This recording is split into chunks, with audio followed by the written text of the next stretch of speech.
शेतकऱ्यामध्ये पेटलंय, व्यापाऱ्यामध्ये पेटलंय, नोकरदारामध्ये पेटलंय, राजकारण्यामध्ये पेटलंय, समाजकारण्यामध्ये पेटलेला आहे, श्रीमंतात पेटलेला आहे, गरीबात पेटलेला आहे, स्त्री असेल पुरुष असेल सगळ्याच्या मध्ये आग पडलेली आहे, सगळ्याच्या मध्ये हाय हाय।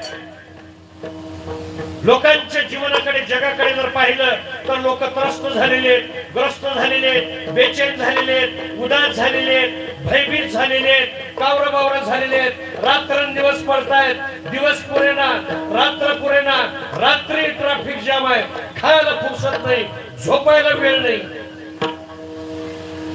हाड उघडून लावतायत, रक्ताचं पाणी करतायत, अवटळ सुटली सध्या। पण या कलियुगाच्या वावटळीमध्ये, या कलियुगाच्या विचित्र वातावरणामध्ये आपलं जीवन, आपलं विचार, आपलं घर, आपली संतती, आपली संपत्ती जर शिकार होऊ नये वाटलं कलियुगाची, तर एकच उपाय आहे, ते म्हणजे ज्ञानोबारायाच्या तुकोबारायाच्या पदराखाली या विठ्ठल।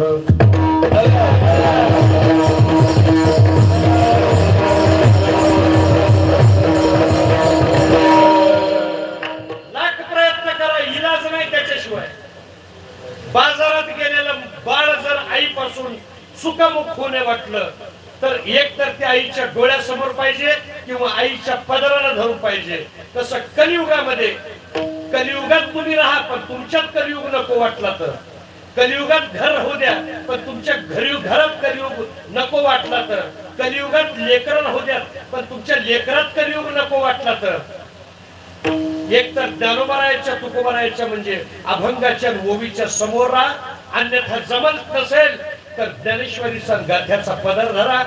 जीवनातल्या सर्व सुख दुःखाच्या समस्येवरचं उत्तर म्हणजे अभंगानी ओवी आहे। म्हणून पारिवारिक प्रश्न असेल, व्यवहारिक प्रश्न असेल, सामाजिक प्रश्न असेल, ज्ञानेश्वरी उघडा, गाथा उघडा, अभंग डोळ्यासमोर ठेवा, अभंगाशी बोला, अभंगच तुकाराम महाराजापर्यंत नेतील, ओवीशी बोला, ओवीच माऊलीपर्यंत नेईल, आणि जीवनामध्ये ज्याला सॅटिस्फॅक्शन, ज्याला हॅपीनेस, ज्याला आनंद, ज्याला समाधान म्हणतो ते जीवनामध्ये प्राप्त होईल।